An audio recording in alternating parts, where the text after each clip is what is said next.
Buenas, ¿qué tal? ¿Cómo estáis? En este vídeo vamos a hablar de la fatiga. ¿Qué es eso de la fatiga cuando escuchamos que un jugador está cansado, ¿no? ¿Qué quiere decir eso en términos de ciencias del deporte? Y además vamos a hablar de algunos marcadores fisiológicos o no fisiológicos que nos pueden ayudar a saber si un deportista tiene fatiga. Pero es que ahí no queda. Vamos a hablar también de cuando un jugador está totalmente recuperado o sigue con fatiga. En este vídeo, todo eso y mucho más. Así que ¡vamos con el vídeo!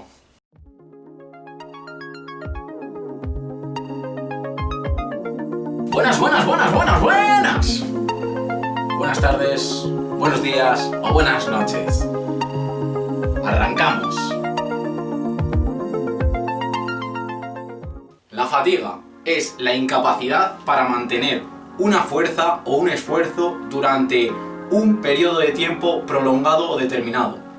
Cuando realizamos un movimiento o cuando realizan los jugadores de fútbol cualquier sprint o 90 minutos en un partido, todo eso supone un esfuerzo y ese esfuerzo depende de cada individuo cómo se encuentre. Pero claro, el esfuerzo viene determinado por la fuerza. Cualquier movimiento, cualquier acción es necesario una fuerza.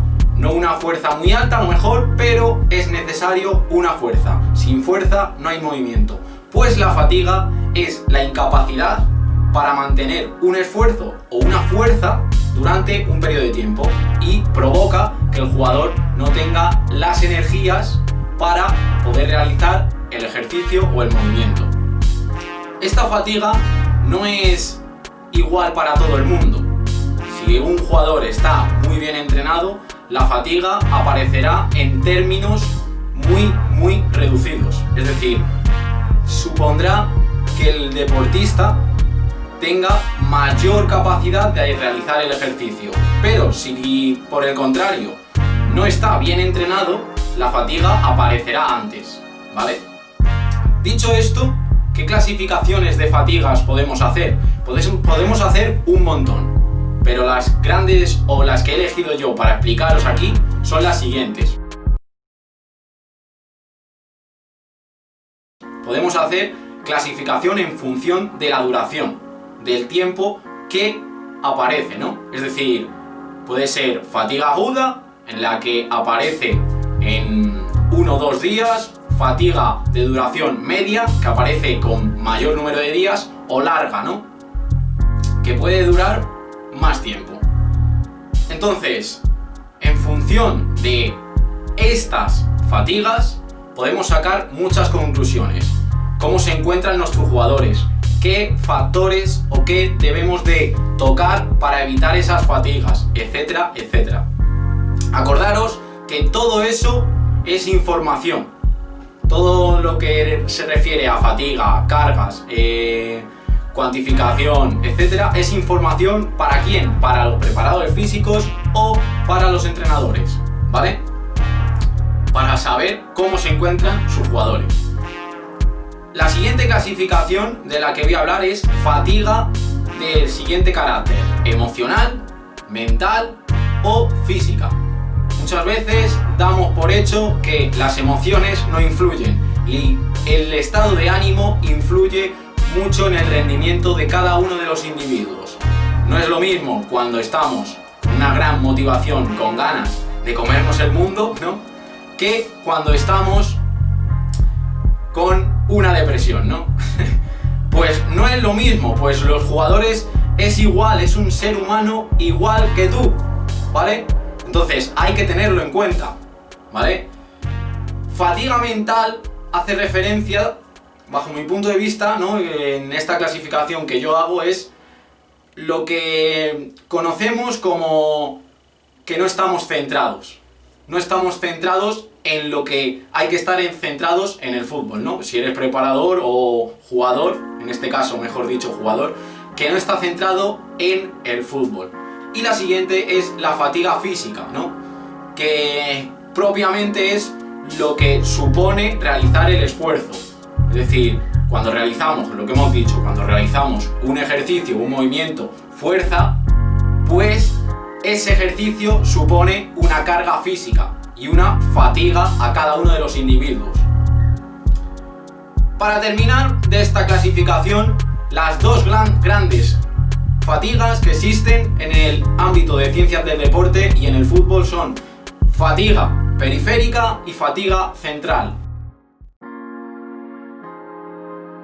Hace referencia a esos procesos bioquímicos y metabólicos. Es decir, cuando realizamos un ejercicio, ya sea un 2 contra 1, un 3 contra 1, o un 4 contra 4 en un espacio reducido, o ejercicios de transición, o ejercicios amplios, ¿no? De espacios amplios, donde se trabaja más el componente cardiorrespiratorio, ¿no? Pues todo eso, ¿vale?, supone una fatiga en función del tipo de ejercicio. Supondrá un tipo de fatiga o otro, o en mayor medida uno o en mayor medida otro, ¿no? Pues la fatiga periférica hace referencia a los procesos bioquímicos y metabólicos que tiene el músculo al realizar el ejercicio. Y esos procesos, ¿vale?, van a llegar a un punto en el que el músculo se encuentre fatigado y el rendimiento se vea perjudicado y el deportista tenga fatiga, cansancio y no pueda realizar los ejercicios. Que es la que hace referencia al sistema nervioso, a las neuronas, ¿vale? El músculo aparte también tiene neuronas y a su vez todo eso está relacionado con el sistema nervioso, o sea, forman parte del sistema nervioso, por lo que ese tipo de fatiga también hay que tenerlo en cuenta, ¿vale? Dicho esto, vamos a hablar de cómo podemos realizar cargas en el deportista. Vamos a poner un ejemplo, a mí me gustan los ejemplos. Imaginaros que tenemos un deportista que quiere mejorar, ¿no? Que quiere mejorar su condición física. Pues ese deportista tiene un nivel. Vamos a poner que está en el nivel 5, por ejemplo. Del 0 al 10, nivel 5, ¿vale? Pues ese deportista, para mejorar, hay que meterle unas cargas. Y esas cargas le pueden provocar unas fatigas. Pues para mejorar del nivel 5, vamos a poner un ejemplo, al nivel 7, que quiere mejorar del nivel 5 al 7, pues las cargas le deben de provocar una fatiga. Y entonces, cuando realizamos las cargas, al poco tiempo, el nivel baja. Está cansado, está fatigado y el nivel baja. Pero si esas cargas han sido coherentes con el nivel del deportista, su nivel de rendimiento poco a poco irá subiendo. ¿A dónde? ¿Al 5? No. Irá subiendo al 7. ¿Vale? ¿Por qué? Porque si las cargas son coherentes, podemos provocar mejoras. ¿Vale? Sí que es verdad que habrá un momento de fatiga y se tendrá que tener en cuenta el periodo de recuperación, pero se puede superar el nivel del que parte. ¿Vale? Eso se conoce como supercompensación.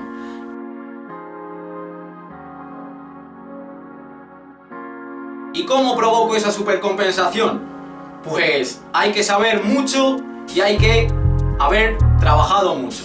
¿Por qué? Porque, acordaros, carga externa, carga interna. Carga externa es lo que yo propongo a un jugador y carga interna es los efectos que tiene esa carga. Entonces, si sabes diferencias de carga interna y carga externa, perfecto.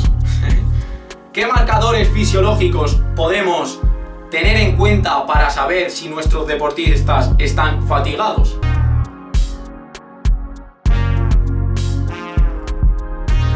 Bueno, pues la frecuencia cardíaca, cuanto menor sea la frecuencia cardíaca en un ejercicio, mayor eficacia de bombeo tiene ese deportista, ¿vale? Acordaros que cuando hacemos ejercicio la sangre está ahí, boom, boom, boom, boom, boom. Pues si tenemos los datos de la frecuencia cardíaca, podemos saber cuál es la intensidad de un deportista en un ejercicio aeróbico, ¿vale? ¿Por qué? Porque podemos jugar y correlacionar los datos entre sí, ¿vale? Aparte, ¿qué podemos tener en cuenta más? ¿Qué factores podemos tener en cuenta? El lactato. El lactato, la concentración de lactato, vamos. El lactato en pretemporada suele ser mayor que en temporada. ¿Por qué es esto? Porque en pretemporada hay muchos más cambios de cargas, acordaros. Pero en temporada las cargas suelen ser mucho más uniformes y constantes, aunque pueda haber picos, ¿vale? Y esto, a ver, no todos los preparadores lo hacen así, pero desde una visión general, ¿vale? Pues lo que os estaba diciendo, que en pretemporada el lactato es mucho más ascendente y en temporada es mucho más estabilizador, ¿vale? ¿Qué nos puede decir el lactato? Nos puede decir cómo se encuentran nuestros deportistas, correlacionándolo también con la escala de Borg, ¿no? Que es el esfuerzo que le ha supuesto. Y en función del esfuerzo y también el lactato, podemos saber si el deportista nos está diciendo realmente lo que le suponen las cargas. Como veis, es jugar y correlacionar con todo lo que tenemos. Aparte, también podemos utilizar el parámetro fisiológico, ¿no? El VO2 máximo, ¿no? El consumo de oxígeno máximo. Y este está muy relacionado con la velocidad aeróbica máxima. Bueno, y ahora para terminar, quiero deciros, quiero explicaros un artículo que me leí, un par de artículos que hablaba de la recuperación, ¿no? Que cuando un jugador se recuperaba totalmente. Bueno, pues se realizó este estudio a jugadores de la Liga Francesa y a jugadores de Segunda División Española. Bueno, pues vieron que la recuperación total de los jugadores de Segunda División Española se realizaba cuando habían pasado las 72 horas del partido. Y en los jugadores de la Liga Francesa de Primera División demostraron que la recuperación era 48 horas después del partido. Pero aquí no termina. Además, el mismo equipo que llevó a cabo este estudio en la Liga Francesa también se lo realizó a los teóricamente juveniles, ¿no? De ese mismo equipo. Pues demostraron que los jugadores franceses de primer nivel, ¿no? Del primer equipo, se recuperaban a las 48 horas. Pero los jugadores juveniles todavía no se recuperaban a las 48 horas. Se recuperaban casi a las 48 horas. ¿Qué quiere decir todo esto? Quiere decir que en función del equipo, la liga, el clima, las dietas, los preparadores físicos, los entrenamientos, podemos sacar conclusiones de cuándo se recuperan los equipos. Como veis, todo es trabajarlo y experimentarlo, ¿vale? Aquí yo os traigo esos datos y espero que os haya gustado. Para terminar, os quiero hacer una pregunta. ¿Cuál pensáis que es el verdadero motivo de estas diferencias de recuperación entre los jugadores? Yo he dejado ahí unos cuantos, pero quiero que me digáis vuestro punto de vista. Así que nada, nos vemos y